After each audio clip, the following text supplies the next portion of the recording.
आज जो मैच है वो है Netherlands versus USA round of 16 और फिर अर्जेंटीना वर्सेस ऑस्ट्रेलिया। आप लोग क्या एक्सपेक्ट करते हो, मतलब अर्जेंटीना वर्सेस ऑस्ट्रेलिया में आप लोग क्या एक्सपेक्ट करते हो? आप लोग प्लीज़ मुझे कमेंट सेक्शन में बताना कि आप लोग क्या स्कोर लाइन प्रेडिक्ट कर रहे हो इस मैच की, कि अर्जेंटीना वर्सेस ऑस्ट्रेलिया, और गेम किस तरीके का हो सकता है, और who will be the player of the match, who will be. देखें, अर्जेंटीना पहला मैच हारी, उसके बाद वो दोनों जीती। ऑस्ट्रेलिया पहला मैच हारी फ्रांस से, उसके बाद वो भी दोनों मैच जीती। तो अगर हम Australia has also beaten Denmark, ये आप लोग याद रखें। बट अगर हम दोनों का थोड़ा टैक्टिकल एनालिसिस करें और किस तरीके से ये लोग गेम को परस्यू करेंगे, मुझे ऐसा लगता है कि ऑस्ट्रेलिया उसी तरीके से खेलेगा जिस तरीके से पोलैंड ने खेला है अर्जेंटीना के against. Argentina versus Poland, it was just सबसे घटिया गेम जो इस पूरे वर्ल्ड कप का मैंने देखा। पोलैंड कर क्या रहा था? पोलैंड बस अपने हाफ में बैठा हुआ है और मतलब अर्जेंटीना को बोला आओ मारो मुझे, मारो मुझे, मारो मुझे। ना वो डिफेंस कर सकते हैं, वो अर्जेंटीना के पास वो फिनिशिंग एबिलिटीज की थोड़ी सी कमी है, लेकिन मतलब इतनी कोई घटिया टीम है। लेवेंडोस्की भी कुछ नहीं कर पा रहा था, उसके अलावा जो उस मतलब उनका जो गोल कीपर था सिर्फ वही था, उसके अलावा उनकी टीम में और था क्या? मतलब एक आगे प्लेयर लेवेंडोस्की और पीछे लेवेंडोस्की भी इतना कुछ नहीं कर रहा था और पीछे जो उनका गोल कीपर था, बस उसके अलावा उनकी टीम में है क्या? तो खैर सेम लाइनअप ऑस्ट्रेलिया जाता है उसके साथ 4-4-2 के साथ, सही है। अर्जेंटीना यही करेगा कि वो एग्रेसिव फुटबॉल खेलेगा, वो हाई प्रेसिंग करेगा और वो पहले हाफ में कोशिश करेगा कि मैच को अपना बना ले। बिकॉज देखें, जब आप सेकंड हाफ में मैच छोड़ते हो ना, और अगर सेकंड हाफ किसी तरीके से निकल जाता है एक्स्ट्रा टाइम पे या फिर पेनल्टीज में, तो फिर छोटी टीम्स को बहुत एडवांटेज हो जाता है और आप बड़ी टीम्स का जो कॉन्फिडेंस होता है ना वो लो होना शुरू हो जाता है। तो मुझे ऐसा लगता है कि अर्जेंटीना इस मैच को फर्स्ट हाफ के अंदर ख़त्म करेगा। और मेरे ख्याल से इसका जो स्कोर लाइन होगा वो होगा आई गेस 2-0 या 3-0। अर्जेंटीना की कोशिश होगी कि इसको फर्स्ट हाफ में ख़त्म करें मैच को। और सबसे जो इम्पोर्टेंट प्लेयर होने वाला है इस मैच में अर्जेंटीना का, बिसाइड्स लियोनेल मेसी, वो होगा एंजो फर्नांडिस या फिर डी मारिया। आप लोग याद रखिएगा, ऑस्ट्रेलिया के खिलाफ डी मारिया विल परफॉर्म। और मुझे ऐसा लगा जो पिछले 3 मैच हुए उसमें डी मारिया की इतनी कोई खास परफॉर्मेंस नज़र नहीं आई है, but against Australia he will perform and he I guess इस दफ़ा डी मारिया का गोल मारना बनता है and Di Maria will score a goal against Australia. और जहाँ तक की बात है लातूरो मार्टिनेज की, लातूरो मार्टिनेज मुझे नहीं लगता जिस तरीके से जूलियन आल्वारेज ने अगर हम बात करें पोलैंड और मैक्सिको के अगेंस्ट, वो जिस तरीके से वो मतलब लातूरो मार्टिनेज उस तरीके से नहीं भाग सकता जिस तरीके से जूलियन आल्वारेज भागता है।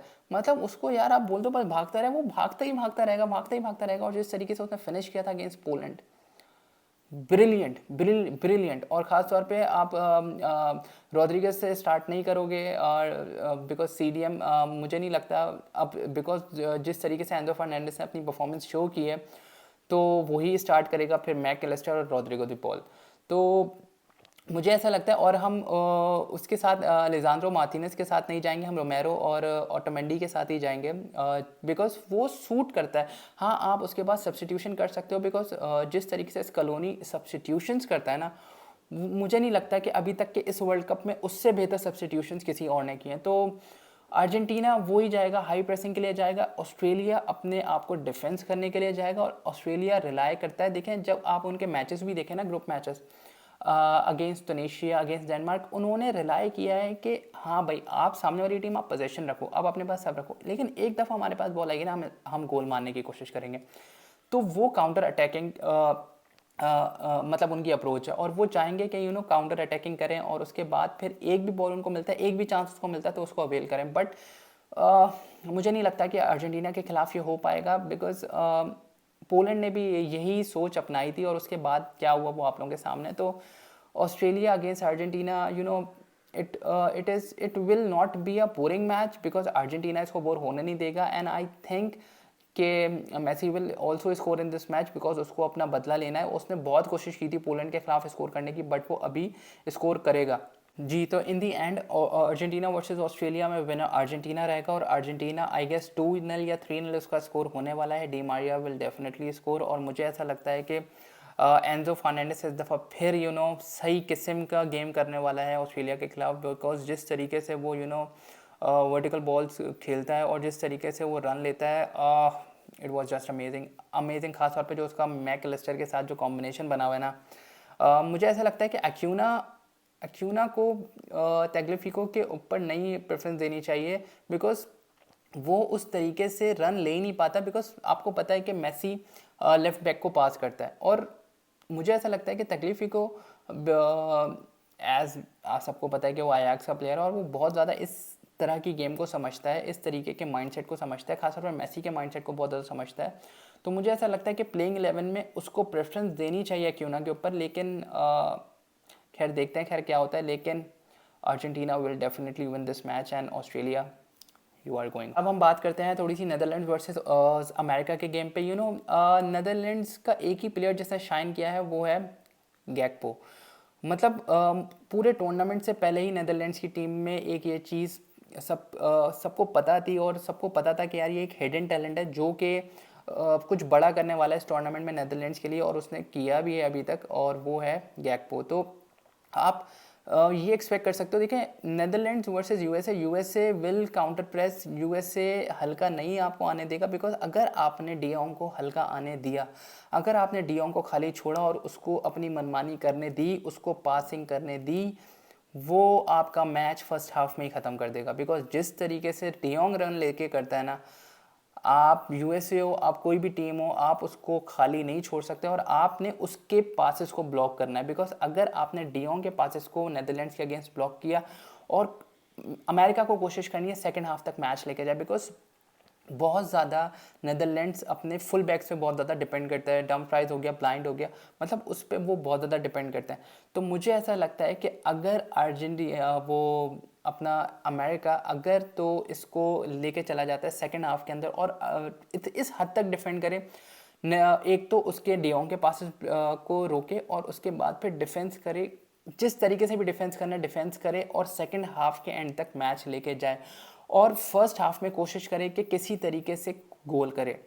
फर्स्ट हाफ में if they score first half में, मैं बता रहा हूँ यूएसए विल बीट नेदरलैंड्स, अगर यूएसए ने स्कोर कर दिया फर्स्ट हाफ में, बिकॉज उसके बाद वो करेंगे बैक फाइव, और उसके बाद फिर नेदरलैंड्स के लिए गोल मारना बहुत मुश्किल हो जाएगा। वो फिर टोटली डिफेंस करेंगे, और अमेरिका की टीम डिफेंस करने में बहुत अच्छी है। तो अगर Christian Pulisic score against Netherlands in the very first half or in the starting minutes, America is going to win. But अगर आपने नेदरलैंड्स, और अगर डियोंग का गेम अच्छा रहा ना पूरे 60 मिनट या 50 मिनट, नेदरलैंड्स जीत जाएगा आराम से, नेदरलैंड्स को कोई प्रॉब्लम नहीं होगी। आपने डियोंग के गेम को रोकनी है, डियोंग को रोकना है, डियोंग के पासेस को रोकना है, उसके रन्स को रोकना है, वो रोका अमेरिका का गेम बनता है। बट अगर आप कंपेयर करेंगे नेदरलैंड्स अमेरिका को, अमेरिका कुछ भी नहीं है नेदरलैंड्स के आगे। बट मैं वही बात कर रहा हूँ, शुरू के कुछ मिनट्स में स्कोर करना है अमेरिका को, और उसके बाद सिर्फ डिफेंड करना है, और कोशिश करनी है सेकंड हाफ के एंड तक बिल्कुल डिफेंड करो, गोल नहीं करने दो, और अगर गोल हो भी जाता है दूसरा गोल मत होने देना। इस पॉलिसी के साथ अमेरिका अगर एक्स्ट्रा टाइम में लेके चला गया मैच को, अमेरिका जीत रहा है मैच। लेकिन अगर नेदरलैंड्स ने पहले स्कोर किया तो नेदरलैंड्स ये मैच आराम से जीत रहा है। तो खैर अब देखते हैं खैर इंशाल्लाह क्या होता है। तो खैर Argentina is winning against Australia and Netherlands is winning against America, but I hope USA should win this game. So खैर देखते हैं, अपना ख्याल रखिएगा, अल्लाह हाफिज़।